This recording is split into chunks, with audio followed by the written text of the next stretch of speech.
Welcome to the Minimal Story. My name is Mira. If you haven't watched my previous episodes, I recommend that you do that. It will give you a better understanding of who I am and why am I making this vlog.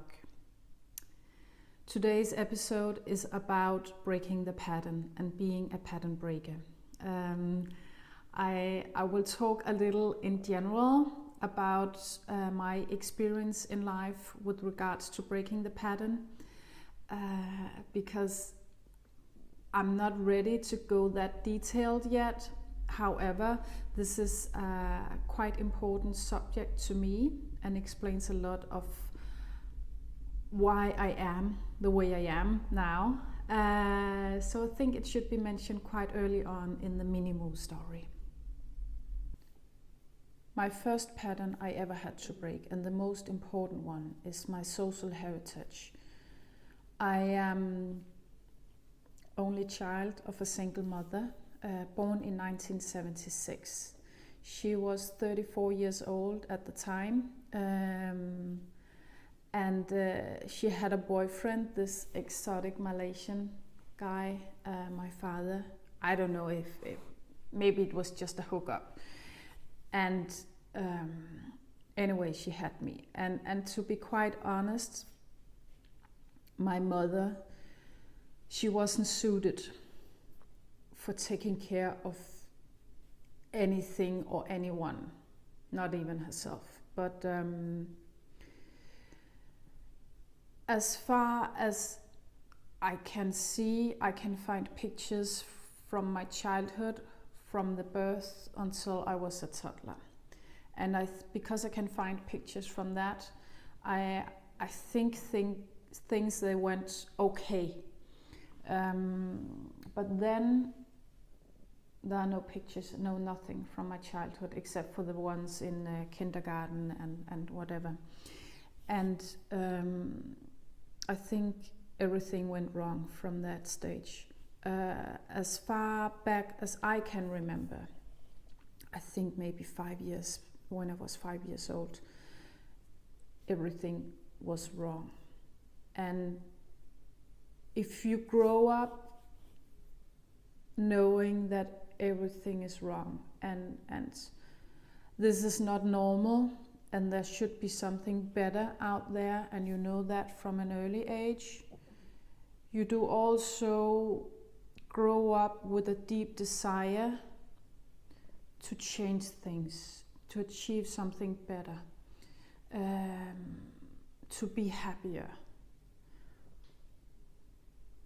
So breaking the pattern or being a pattern breaker, it's not something that you suddenly just decide you want to do overnight. It lies deep within you, and you have to find the courage and the will, and finally you have to take the decision that you want to change something. I don't think anybody ever noticed how wrong my childhood was. We were really poor, but that's an honest thing, to be poor. But not to be able to take care of your child or yourself, that is not okay. My mother, she was quite intelligent, so she could have, clever conversations with people, also with the school. And yes, first point for my mother, she loved me. I know that. She actually loved me. Even sometimes I could doubt it a lot, because then she would have done something different for me. But the fact that she loved me, it also made me believe in myself. Even though that loving a child is sometimes not enough if you're not able to take care of it.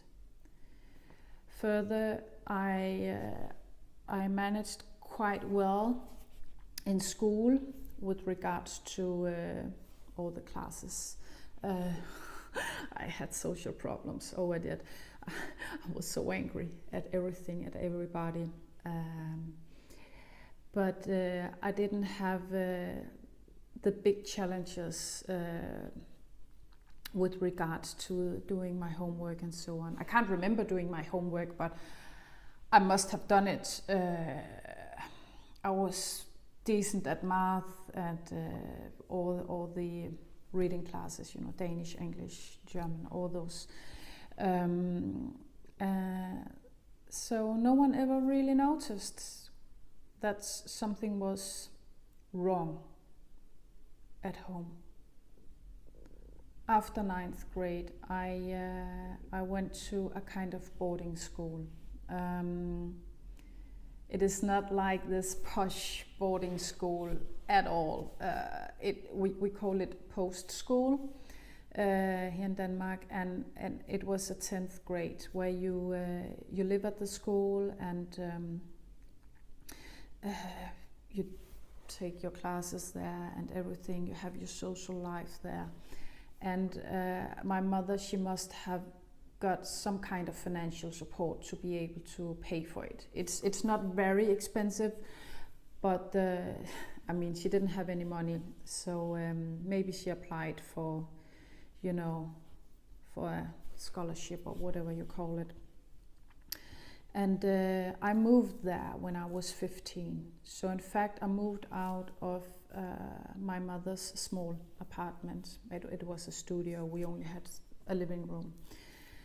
And when I was 15, and it was really nice being away from home, because then I could start, you know, finding out who am I and what do I want to achieve a little bit more. And when I was done with 10th grade at the post school, I had to move back to my mother's apartment. That was not good. It was definitely not good. I was 16 years old and I have to move in with my mother. Everything in the apartment being, I will talk about that later. And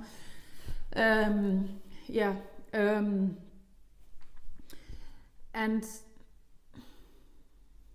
you cannot put a teenager back home when everything is so messy and my mother's a mess and you have all these hormones in your body and you know, a teenager, they're crazy. So luckily for me, again, my mother, she loved me and sometimes she did was whatever she was able to do. And she arranged that I could move into a dorm room a few months later because I have signed up for business school. And again, I have no idea how she paid for it. I know that she must have gotten some kind of extra support to be able to pay for the rent or support me with the rent. In Denmark, when you are turning 18 and if you're studying, you will get financial support by the government for being a student. And I got that. But from 16 till I turned 18, I have no idea. But the rent was paid. And thank you for that. Actually, first of all, loving me so I could trust in myself. And second of all, helping me moving out when I was 16 years old and pay for my rent. Those are the two most positive things I remember about my mother. She's dead by now. It is 5 years ago. But I mean, not many is able to move out and take care of themselves when they are 16 years old. But I was so happy. I was relieved. and I could focus on, moving forward, because I was a young adult, even though I was a goofy, stupid teenager. After business school, I had to decide which kind of education I wanted, and I have always been quite creative. However, it didn't make any sense to me to choose a creative education. So because I went to business school, I applied for a student job in a bank, and I got the job. And this was a really clever choice for me, because when you are a student in a bank, you follow an education for 2 years, and they will pay you a student salary, which is not very much, but it is more than the government support for students, the financial support for students, but it is not a decent salary yet. However, you will get an education. So to me, it made perfect sense. And it was also much more important for me to go out and actually starting earning some kind of money. So I felt like I was able to pay for things in life. My entire childhood, we had absolutely no money. Like, all the clothes I was wearing was inherited. It was either too small, too big, holes, now and then distressed, but not in the cool way, or with patches, and misfit. And we did not always have money for food, especially not mid-month till the end of month.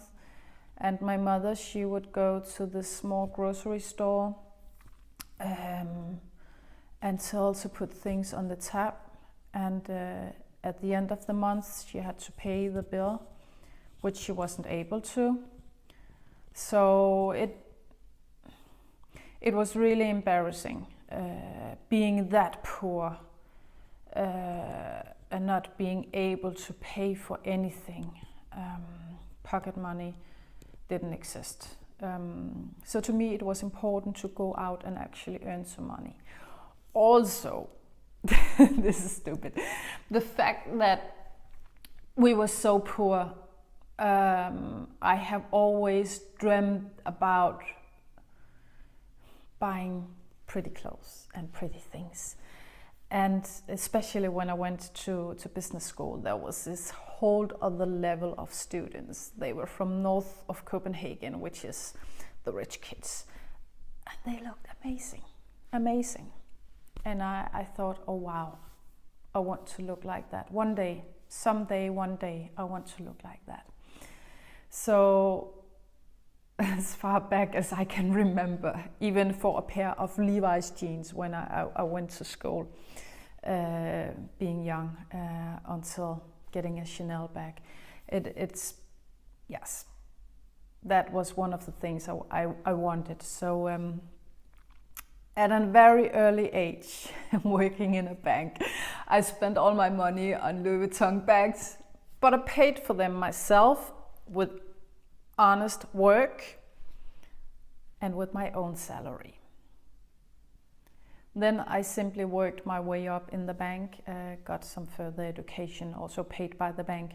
Not a very long one, but I do have a bachelor in economics. And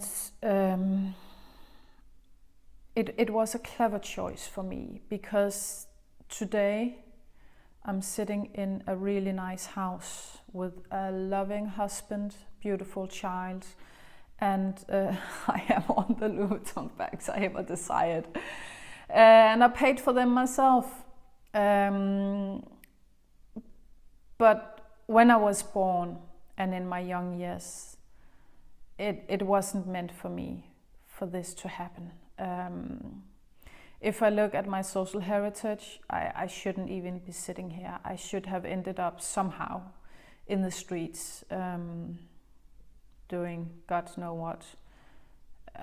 Yes, I have no idea. And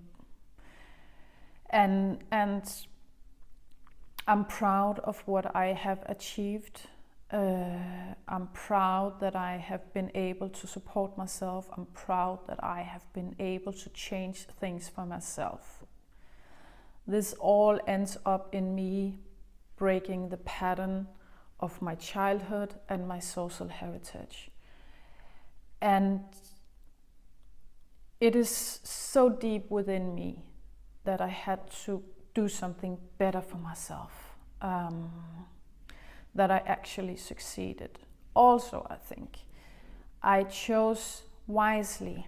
There have been situations in my life, especially when I was younger, I could easily have chosen the wrong path several times. But luckily I didn't. And it also makes me quite a pattern breaker by now.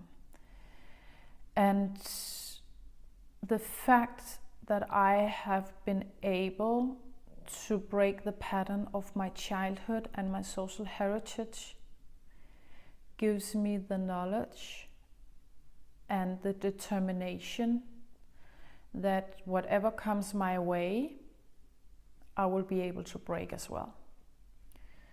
So if I end up in a situation where I get diagnosed with BCD, almost blind, and society has this view on handicapped blind people,